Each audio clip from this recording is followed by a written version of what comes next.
Maximize. All right. So, real quick.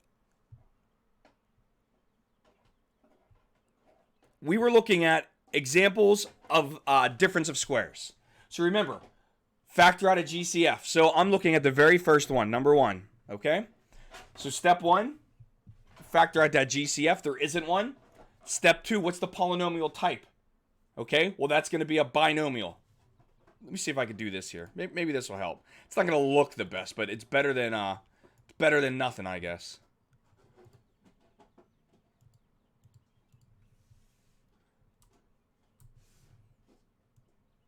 All right, so step 2, what's that? What's the polynomial type? It's a binomial. I guess I can zoom in here a little bit on that.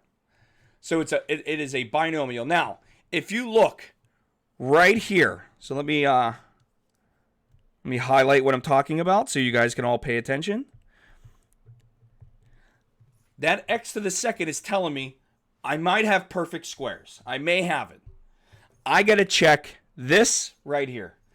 So I know 9 squared equals 81. So I got a binomial, I got perfect squares, and I have a minus sign in between those perfect squares. So that tells me to go ahead and use this formula right here. So a squared minus b squared equals a minus b times a minus c. And to be honest with you, it doesn't matter if you put the a plus b first and the a minus b second. It doesn't matter. Remember, 3 times 5 is the same exact thing as 5 times 3. Do not get bogged down on that. Understand the form. So for us, we're just going to write, oh, I need a pen. That's what I need. So for us, it's just going to be x plus 9 times x minus 9 because in my formula, wherever I see an A, I'm going to put the letter x. And wherever I see a B, I'm going to put the number 9 because 9 squared equals 81. Does that make sense, everyone? See, what's nice about this? There are formulas. The factoring has already been done for you. All you have to do is use the formula. Okay? Now, I'm going to scroll down a bunch because I want to go over number 7 now. Because number 7 is very similar to number 1. It's just there's a major difference. Remember, factor out a GCF. What's your polynomial type? Here it's a binomial. M squared is a perfect square. 49 is 7 squared, okay? But here is the difference. That number or that sign in between the m squared and the 49 is a plus. That's a sum. I know it doesn't factor. It's prime. So I just write the word prime. That's it. Don't try to factor it. You should never, ever get it wrong if you're using this flowchart. You should never get this problem wrong. Okay? Are there any questions so far? All right. Let's look at number 8 now. Well, I guess we could look at this helpful hint. When factoring, please don't forget. Now I'm going to zoom in some more. There we go. So see whether the terms have a GCF. Other than a GCF, the sum of 2 squares, the sum cannot be factored using real numbers, okay? And then the last one is make sure you factor completely. Make sure that you always check to see if anything else can be factored. All right, I tried to trick you on in number 6 here. Remember number 6? Z to the 4th minus 81. That factored down into z squared minus 9 and z squared plus 9. The z squared minus 9... difference of squares. In other words, you could still factor that. So that's why it's z plus 3, z minus 3, and then times z squared plus 9. So you got to check that. I'm telling you right now, I am putting that on the test more than once. Okay? That's what I do. I'm not tricking you. I'm trying to determine, do you recognize the different forms that we can factor? Okay? Now, let's move down to number 8. Hopefully you have your flow chart in front of you, because we're going to go through it. Step 1, factor out a GCF. Well, I see 4x to the 3rd minus 49x. A coefficient is not going to work, but I could definitely factor out an x. All right, so there I factored out my GCF. Step 2, what's my polynomial type? Well, this is going to be a binomial. Now I'm going to check my terms for perfect squares. So the x is raised to the second power, so I know that's a perfect square. The 4 is 2 squared, so that's a perfect square. And the 49 is 7 squared, so that's a perfect square. So then I check the sign in between the terms, and that is a minus sign. So I know this is going to factor down into something that looks like this. A plus B times A minus B. All right? So what I need to figure out is, what does the letter A equal and what does the letter B equal? If you can't see it, write it down. A is going to equal 2x and B is going to equal 7. And this is because the quantity of 2x squared equals 4x squared. Remember, the quantity, it's that entire thing. And 7 squared equals 49. So, here's my final answer. My GCF is out front. 2x plus 7. 2x minus 7. And that's it. That's it. In terms of factoring, these are the home run balls. These are the ones that should be really easy to do because there's no AC method. You're not going through this long drawn out process. You just got to recognize perfect squares. Okay? We'll do the next one here. 80y to the 4th minus 5. Now, before I even go any further, there is something that is jumping out at me. Can anybody tell me what that is? What do you think? Like, there is something that I see this and I'm like, okay, I see where you're going with this. Can anybody tell me?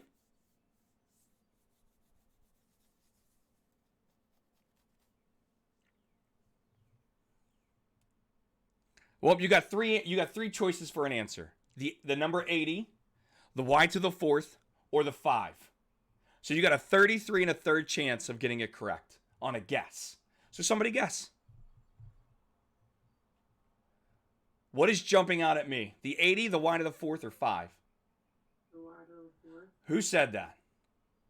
Courtney? Yes, you are absolutely correct. The y to the 4th, this right here, is jumping out at me. Courtney, why? I don't know, I guessed, but I would say just because the 4. Yeah, the 4. As soon as I see that 4, I'm thinking I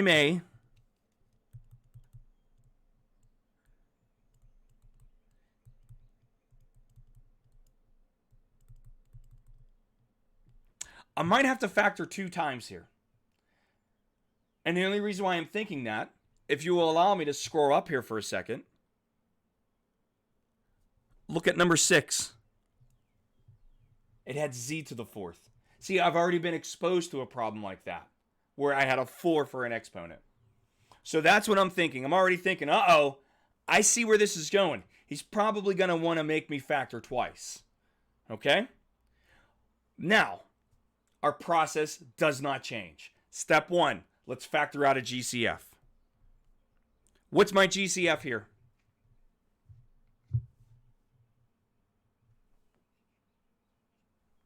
What's my GCF? They're totally 1.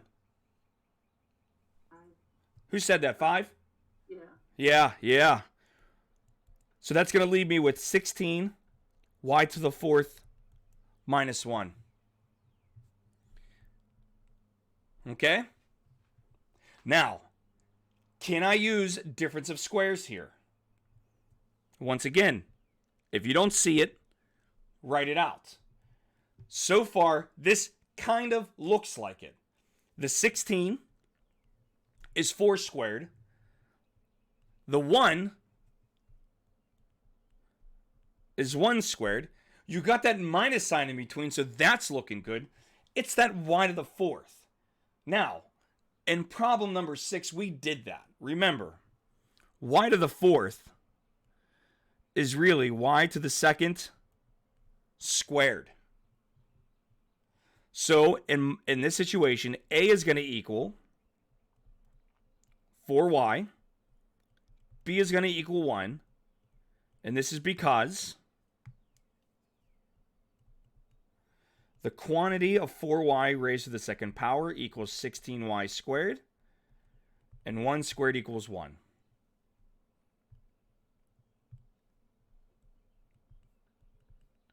So now I'm going to factor. I put my GCF out front, 5. I get 4y plus 1, and then 4y. Sorry, I'm lying to you. It's 4y squared plus 1, and 4y squared minus 1. I forgot to put the little 2 on top of the y. That's what happens when I slow myself down. I make mistakes. So far this is looking good. I'm telling you right now we're correct, but we're not done. Because right here,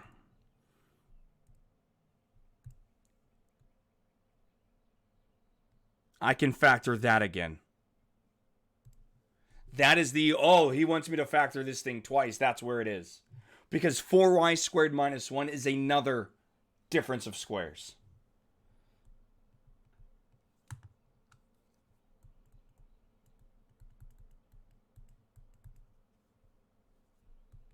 So can somebody tell me what number squared equals 4?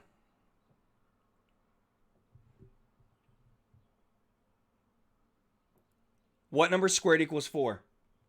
2. Good. So this is going to be 2y plus and 2y minus. And we know 1 squared is 1. So there's my final result. 5 times the quantity, 4y squared plus 1, times the quantity, 2y plus 1, times the quantity, 2y minus 1.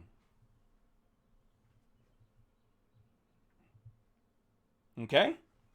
All you got to do is look for those perfect squares. Any questions? All right, let's do the last one. Leave that right there. So number 10 says negative x squared plus 100. Now, start off, factor out a GCF. Is there a GCF here, yes or no?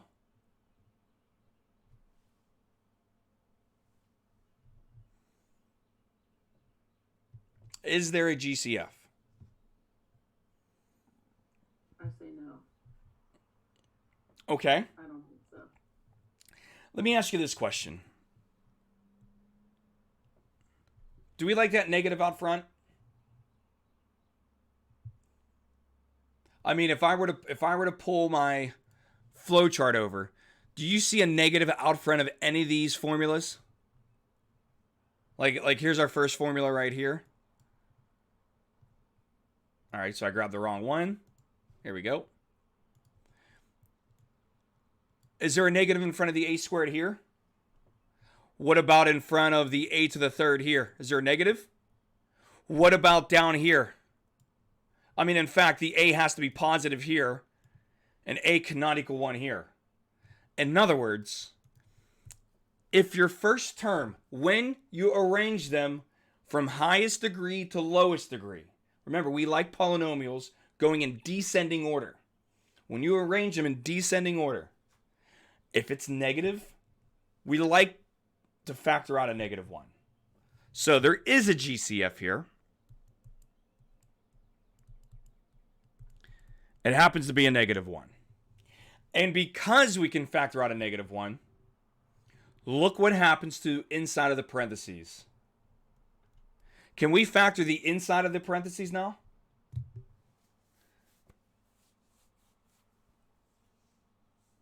Can we factor inside the parentheses?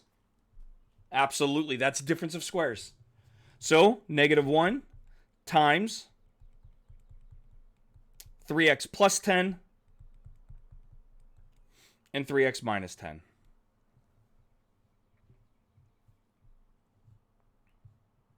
All right. So, do we have any questions? Any questions? All right, because we have 3 more examples for this section. Okay? Now, here's our second objective. Here are the formulas for factoring the sum or difference of cubes. Now, the one thing that is going to scream try difference of cubes or sum of cubes. Boy, it would help if I wrote the correct thing down. The exponent on the variable is a 3. Now, I'm going to help you out here because the squares usually people know. Like 1 squared is 1, 2 squared is 4, 3 squared is 9, 4 squared is 16. I'm going to write some cubes. These are the cubes that you got to know.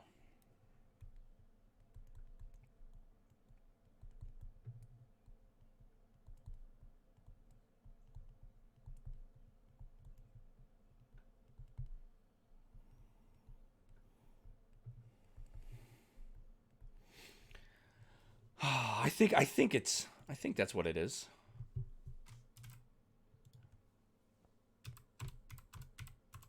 It's 216.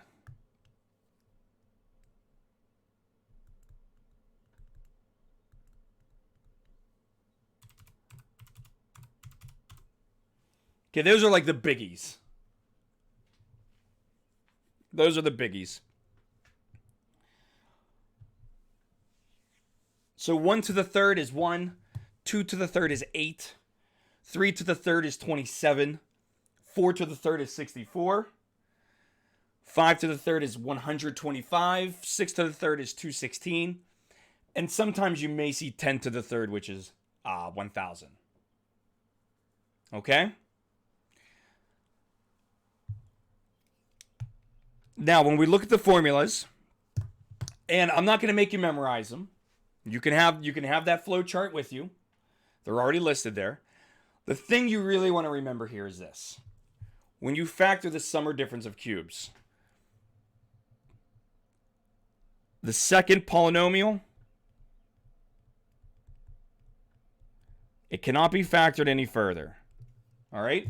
So as soon as you apply this sum or difference of cubes, when you write it out, that second polynomial cannot be factored. Don't sit there and go, well, I guess maybe this could be factored. It can't. Because if it could have, we would have wrote the formula for that. Okay? The most important thing to help you organize things is label. Tell me what A equals. Tell me what B equals. And then substitute it into your formula first.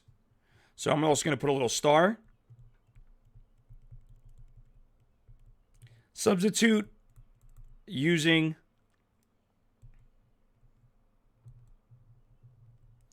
parentheses, okay? That will help you to keep everything in check.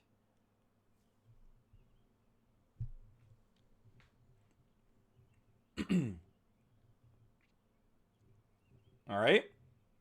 So let's go through. We'll do the first one together. Okay? Oh, I'm sorry. Am I moving too fast? I feel like I'm moving fast again. Carly, am I moving fast? Your square is lit up on my screen. That's why I'm asking, because it looks like you're talking. Not like, I mean, a little. Okay. So I'll slow down then. I'll wait. I'll let you guys write this down.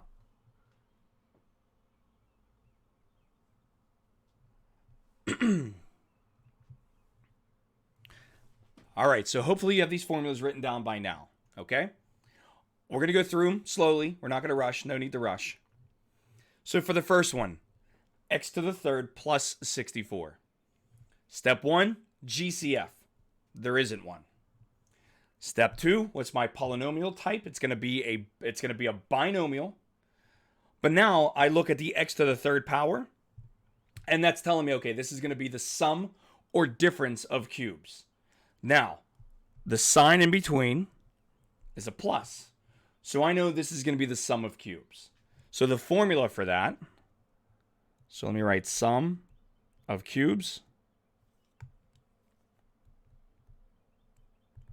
It's going to be a plus b.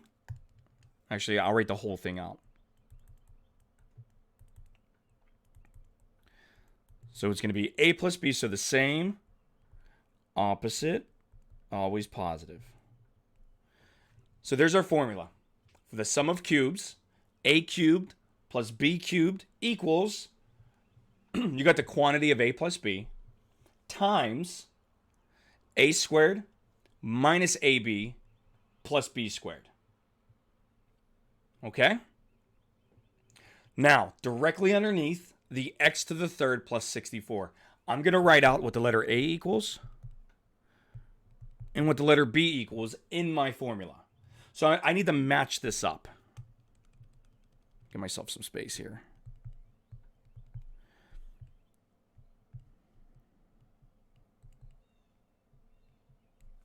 So if I were to write a to the third plus b to the third directly underneath, which is my formula, it's going to look like a is going to equal x. And then what number to the third power gives me 64? Well, that's going to be a 4. Okay? So far, so good, everybody? All right. So now, let's go ahead and let's fit into the formula. We're going to use parentheses where necessary. So I got x plus 4. Remember, wherever I see the letter A, I'm going to write an x. Wherever I see the letter B, I'm going to write a 4. Now watch how I do this, okay?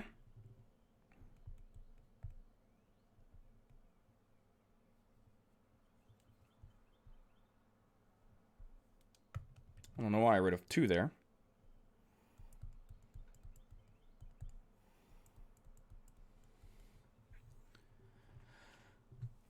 Excuse me. So I got x plus 4 times the quantity, x squared, minus x times 4, plus 4 to the second power. All I did was I substituted into the formula. Now I'm going to clean it up. And what I mean by that is that minus x4, or x times 4, I'm going to write minus 4x. And instead of writing 4 squared, I'm going to write 16. And we just factored our first sum or difference of cubes. So if you really take a step back and you look at it, all the hard work is done for you. It's the formula. It's just a matter of you substituting it in, taking your time, and making sure that you square the proper things and you multiply the proper things. Okay? Let's look at number 12. 27 y to the third plus 1. GCF, I don't see any. Y to the third, that's telling me,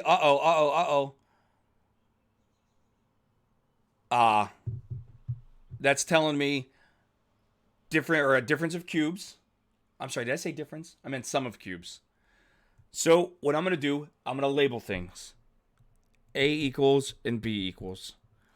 So when I look at the very first term here, what number cubed equals 27? Can anybody tell me? What number to the third power is 27? I'm sorry. 3, Professor. Good. Now that y to the third, well, that's just going to be a y. Now, what equals b? Anytime I see a 1, I'm very excited because it's always going to be 1. So once again, I'll write out the formula above. A plus b times a squared minus ab plus b squared. And just be careful when you substitute in, all right? If you see an exponent, just put it in parentheses. So I get 3y plus 1. And then I'm going to get 3y, or the quantity 3y squared, minus 3y times 1 plus 1 squared. So there's my substitution. Now I'll clean it up. So I get 3y plus 1 in the first set of parentheses. And then in the second set of parentheses, 3y, the quantity 3y to the second power is 9y squared. Negative 3y times 1 is negative 3y. And 1 to the second is 1. Okay? And there is your final result.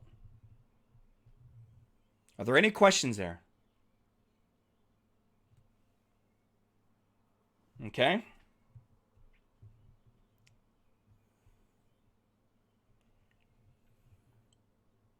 The last problem is like everything rolled up into one. All right, and this will be our last problem for section 5. So once again, you start off factoring a GCF. Now, when I look here, I think I see a GCF. I see a GCF. What would be my GCF? Remember, if you ever get lost, go back and think about, well, how did we find a GCF to begin with? If you need to, go back into your notes. But remember, we always look at the coefficients first. Then we look at the variables second. The GCF will be the product of those two. So let's look at the numbers. 32 and 500. Is there a GCF there? 4. What number times 4 gives me 500?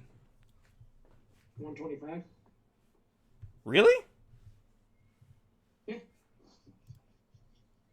Boy, if you're right, then I picked a bad problem. Well, hot dog. I was thinking of 2 the whole time. Jay, you want to teach the class from now on?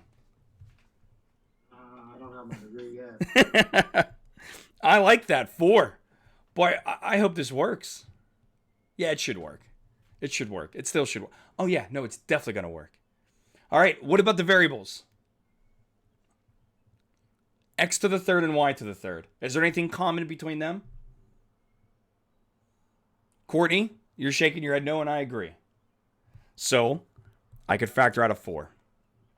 I'm going to be left over with 8x to the third minus 125y to the third. Okay? So, factor out a GCF, check. Polynomial type, binomial. I see x to the third, I see y to the third. I'm definitely thinking this is going to be the sum or difference of cubes. Now, this one is going to be the difference of cubes. And it's because you have that minus sign right there.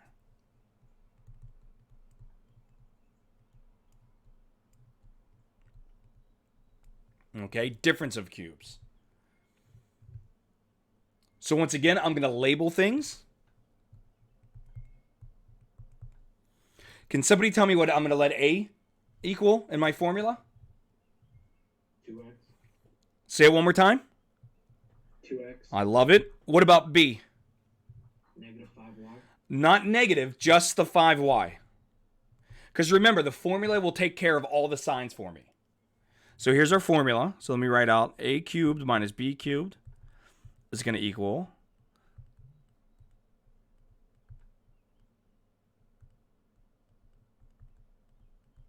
so it's a cubed minus b cubed equals a minus b times the quantity a squared plus ab plus b squared.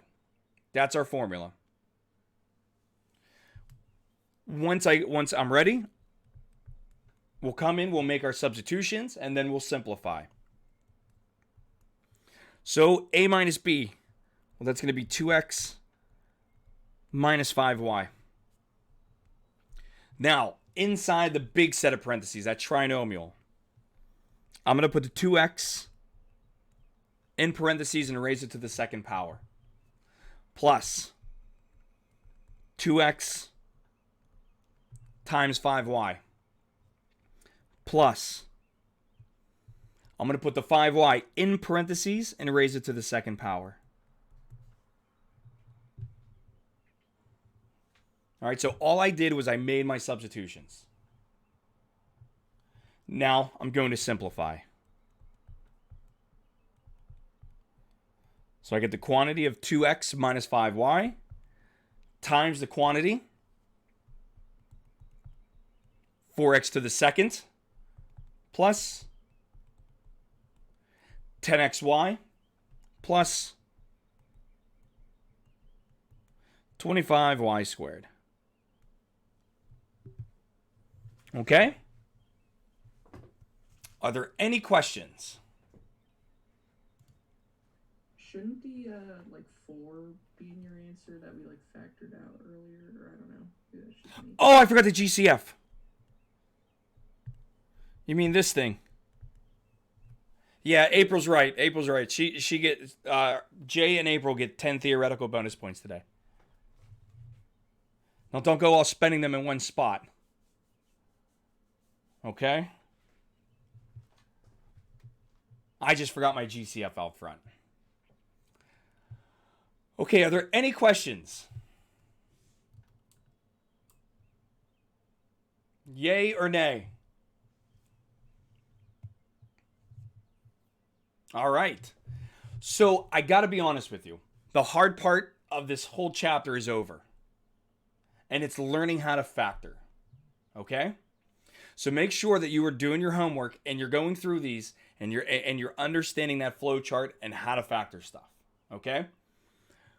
Now we get to come into the fun part, which is honestly, it's the easiest part of the chapter. Okay? And what we're going to be learning is how to solve. So let me get out my notes here. Since I can't find my mouse, I have to do this by using my pen, which I hate.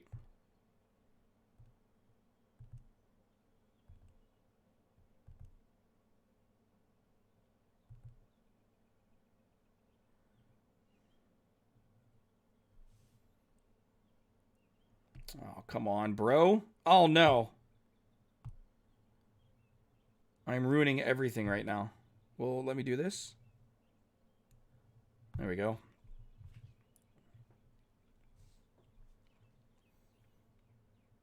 All right. So here's the big lesson of the day. We're going to start learning how to solve quadratics. Our whole life, up until this moment, we've always solved linear equations. Linear equations. Equations where the variables or variable was raised to the first power. Okay? This is the first time we're solving equations that are raised to the second power. All right? So let's read the definition. A quadratic equation is one that can be written in the form, and this is very, very, very important for us. So I'm definitely going to get out my highlighter here. It's written in the form ax squared plus bx plus c equals 0. That equals 0 is unbelievably important. So if I give you an equation and it's quadratic, you want to set it equal to 0 if it's not. All right? So real quick, a, b, and c are going to be real numbers. And a is not allowed to equal 0. Because if a equals 0, then you wouldn't even have that quadratic term. You would just have bx plus c equals 0, and that's linear. Which you already have steps to solve that. We're concerned with that right there. As soon as I see that, I'm thinking, set it equal to 0. Does that make sense? Yes or no? Okay. So, some examples. X squared minus 9x minus 22 equals 0. That I can solve. The 2x squared minus 24x equals 64. I can't solve that yet. But what I do know is this. I see that term, and I'm gonna go set it equal to 0. Even with the second example, or this third example, I'm sorry. X times the quantity, 2x minus 7, equals 4. First thing I'm going to do here, distribute. And then I'll subtract 4 from both sides to get this thing equal to 0. Every single problem we do, we're going to have to make it equal to 0. Okay? So the idea behind this technique is going to be as follows. This is huge. You know, in fact, I'll tell you what, why don't you write this down if you can. My voice is starting to go. I'm going to go grab a drink, and then I'll explain it.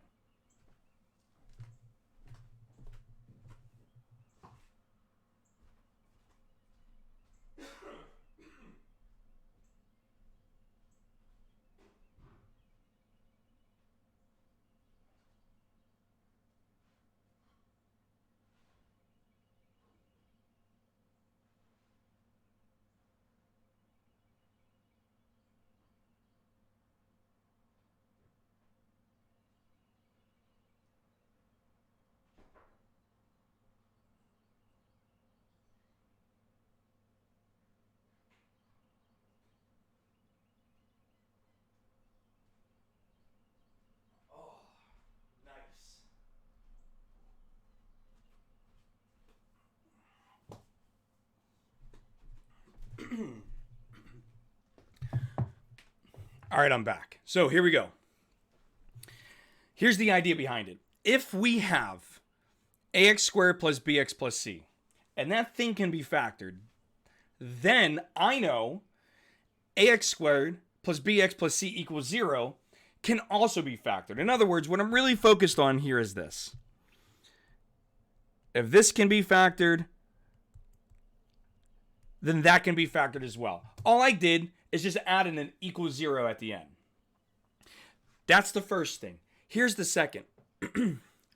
Whenever I write ax squared plus bx plus c equals 0, if I can factor that, then I know that factored form is going to be binomial 1 times binomial 2 equals 0.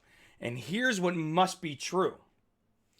If I'm multiplying two binomials, or better yet, if I just want to get very general, if I'm multiplying just two things, and I know the answer is 0, then one of these things has to be true. First,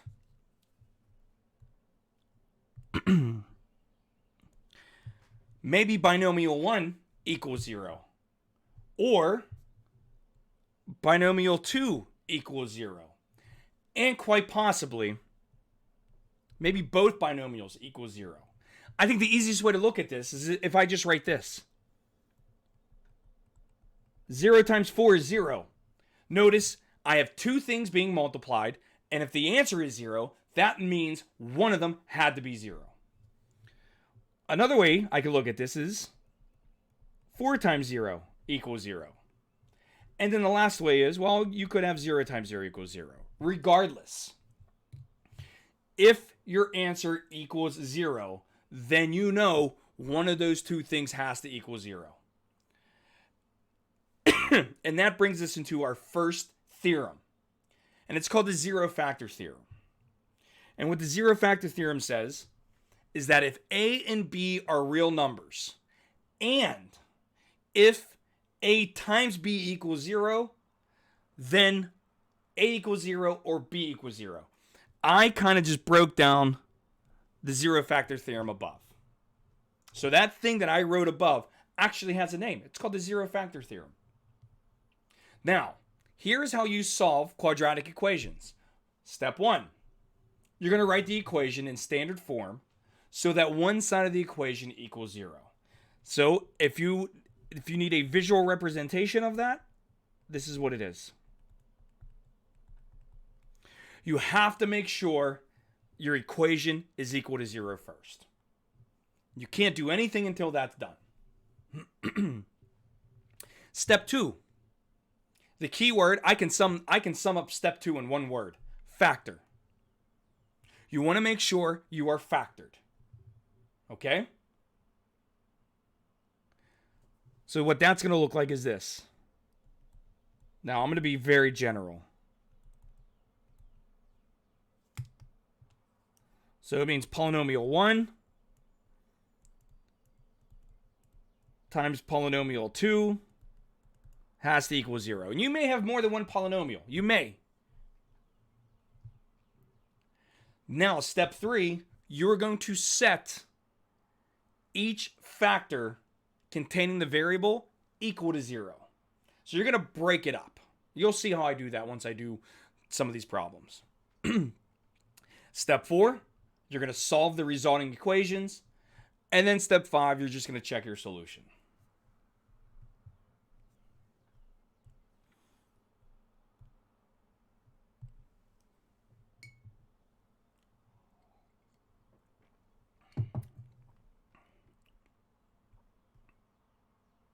All right, so let's look at problem number 1. Obviously, I did not leave a lot of space because there's not a lot of work to do.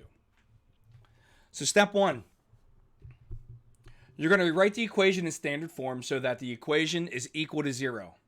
That's already done. I have the quantity x plus 4 times the quantity x minus 5 equals 0. So step 1 is already done for us. Step 2, we're going to factor completely. Well, that's already factored. How do I know it's factored? Because I have a binomial multiplied by a binomial. Remember, when things are being multiplied, they're called factors. If everything is being multiplied, then it's factored. Step 3. This is where that 0 factor theorem comes into play.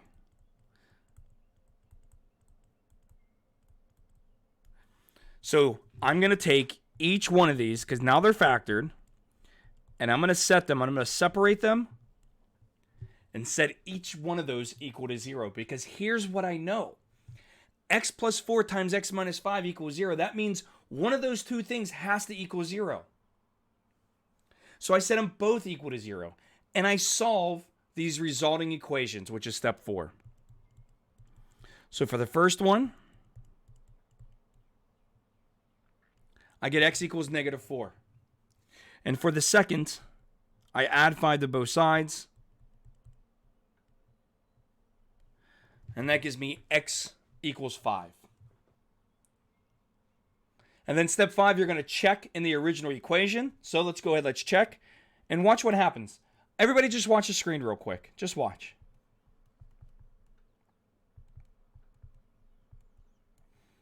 Just watch.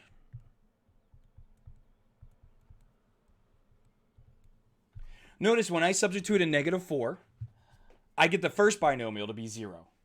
I don't even care what this is. I don't care.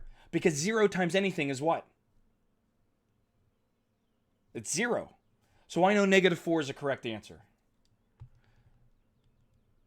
Now let's check positive 5. So I make my substitutions. Okay. Now I know 5 plus 4 is 9. That's great. But I don't care about that. Because in the second binomial, 5 minus 5 is 0. And 9 times 0 is still 0. So I know my solutions, negative 4 and 5, are correct. Which leads us into the last thing that I want to go over real fast. When you are solving quadratics, when you are solving a polynomial of degree 2, you get 2 solutions. You get at most 2 solutions. Okay? So all these problems, you should be getting 2 answers. For the first one, it was negative 4 and 5. So an easy way to write that, you can write it as x equals negative 4 comma 5, or you could put it in a set with squiggly braces. In my math lab, just make sure you are reading to see how they want you to type in your answer. Okay, are there any questions? See, section 6, what makes it so easy to teach is the equal 0 thing. The hard part is you got to know how to factor. So in order to accomplish section 6, you really got to know 1 through 5. You really got to know sections 1 through 5. But the equal 0 thing, I mean, all you got to do is just set it equal to 0, break it up, and solve. Let's do the next one. Next one's still really easy because it's already factored. So we already got it set equal to 0. It's already factored. We set each factor equal to 0.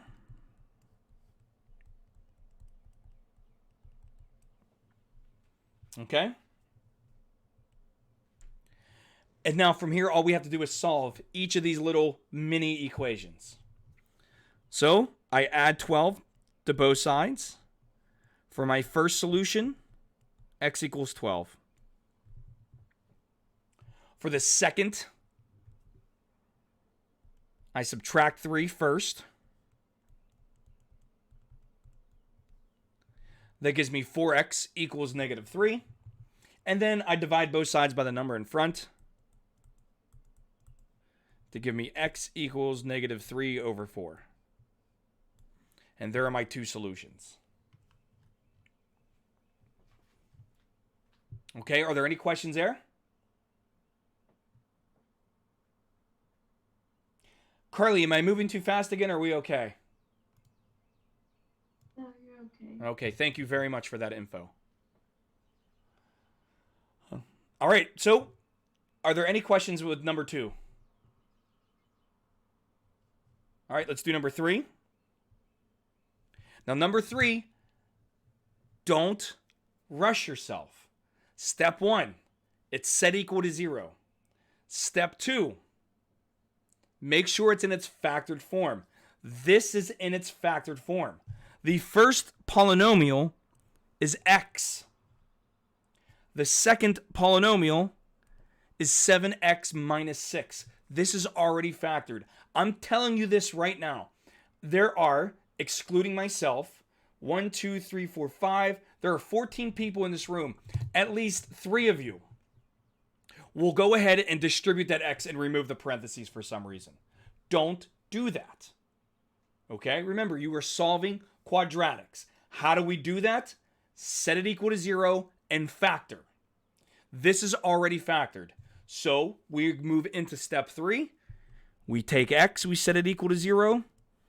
We take 7x minus 6, and we set it equal to 0. Like I said, you slow yourself down. Don't move too fast. Have these steps sit in front of you. Okay? Look at the very first one, x equals 0. It's already solved. Man, I love when that happens. I love when that happens. Now the second possible solution. We add 6 to both sides. You get 7x equals 6. Divide both sides by the coefficient in front of the variable. 7. So x equals 6 over 7. Nobody said these answers were always going to be these nice whole numbers. All right, they could be fractions. In fact, you'll probably see a lot of fractions. All right? Number 4, finally, we're going to have to do some work with number 4. So with number 4, step 1, set it equal to 0. It's already set equal to 0. Step 2, you got to factor. This is where the flow chart kicks in. All right? So step 1, in the flow chart now, factor a GCF. There isn't one. 2, how many terms? There's 3 of them. So this is a trinomial. Now, in your flow chart, you have 2 options. Does A equal 1 or does A not equal 1? Well, in this situation, A equals 1. So what I'm going to do is I'm going to go directly into my multiplication of 2 binomials. I'm going to put equals 0 on the end. I'm going to write x and x. Remember, I always copy down the first sign, which is a minus. Now, I know a negative times a positive has to give me a negative number because I need negative 48 if I were to check my factoring. Now, 2 numbers that multiply to get 48 combine to give you negative 8. So off to the right, I write out the factors. What is 3? I know 3 works. 48 divided by 3 is 16. 4 and 12. 6 and 8. Now, remember, this is why we do the signs first. I know these are my factors of 48. I know they multiply to give me 48. I don't care about that anymore. What I care about, I need them to combine to give me negative 8. That's only going to happen when you have plus 4 minus 12. That equals negative 8. So, plus 4. Wherever you see that plus sign over there, you put a plus 4. and then minus 12. So you put a minus 12 here. So now you've factored it. Now, let's use the zero factor theorem to separate them.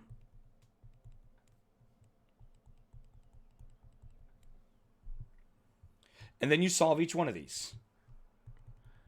For the first factor, we add 12 to both sides.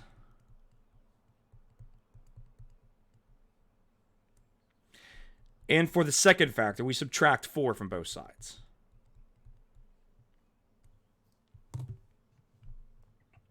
Okay? Are there any questions with how I did that? Other than the equal 0 thing and setting each of the factors to equal to 0. Did I teach you anything new here? Is there any new factoring technique? Not at all. Everything you need is in sections 1 through 5, and it's all summed up on that flow chart that I gave you. Okay? Let's do number 5 and then we'll call it a day. We'll do number 5 and then we'll call it a day.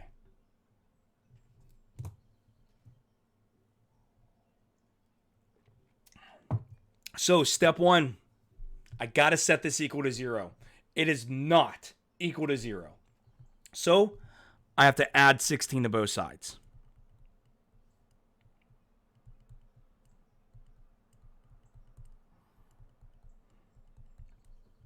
So I get 9x squared minus 24x plus 16 equals 0. So step 1 is now done. Step 2, we got to factor this thing. Okay? So GCF. I definitely see a GCF. Oh, no, I don't see a GCF. Do you? I thought I did for a second, but I don't. You got a 9, you got a 24, and you got a 16. So I don't see a GCF. So what we're going to have to do is the AC method. So here we go. Maybe I should have given myself a little bit more space. So step 1, here's our idea. I got 2 negatives. Because I always copied on the first sign. A negative times a negative is a positive. Step 2, we're going to take A times C.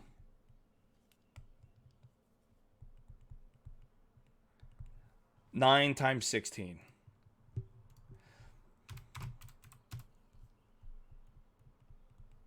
That equals 144. Now, step 3. You can start writing out factors of 144. However, we got really lucky here. Does anybody see it? Does anybody see it?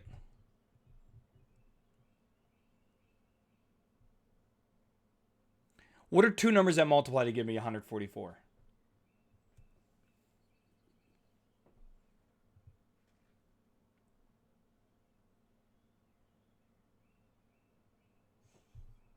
Okay, so all I hear are the birds around my house. So I'm guessing we don't see it. So 12 times 12 equals 144. Like, I know that. Also, since both of my numbers are going to be negative because of step 1, minus 12 equals negative 24. And that's exactly what I needed in the middle. So, that was step 3. So step 4, we're to go ahead and rewrite and factor by grouping. So I get 9x squared minus 12x minus 12x plus 16 equals 0. Now I will group the first 2 terms. I will group the second 2 terms. Remember, that second set of parentheses, the sign has to change because you have a negative in the middle or a minus sign in the middle. So now I can go ahead and do my little GCF thing. So for the first set of parentheses, I think I could factor out a 3x. So that's going to give me 3x minus 4. For the second grouping, I can factor out a 4x. So that's going to give me 3x minus 4. I'm very happy because the binomial inside the parentheses match. So that's going to give me 3x minus 4. That would just be a 4, right? What do you mean? The 4x, shouldn't that just be a 4? Oh, yeah. Why did I write an x there? You're correct. Now it looks ugly. All right, so rewind a little bit. So I factor out a 4. I'm very happy. Inside the parentheses, the binomials match. So I factor out the 3x minus 4, which is inside the binomial. Whatever's left over, I rewrite as 3x minus 4 because that's what's left over. If you're wondering where I got that from, I'll highlight it.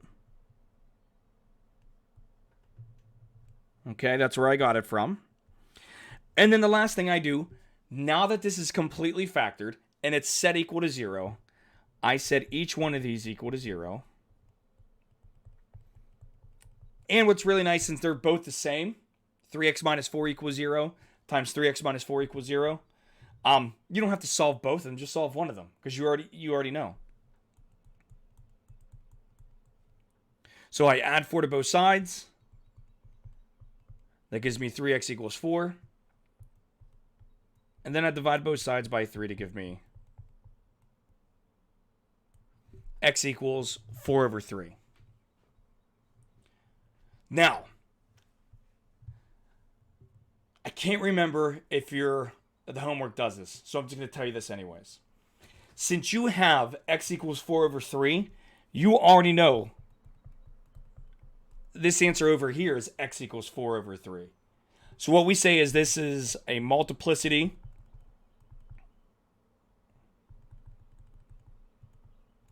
of 2, meaning it repeats twice. That's it. Because remember, every time you do a problem that's quadratic, you get 2 answers. So if you arrive at a situation where both of the answers just happen to be the same, which is what we did here, just tell me it repeats. The way that we do that, multiplicity of 2.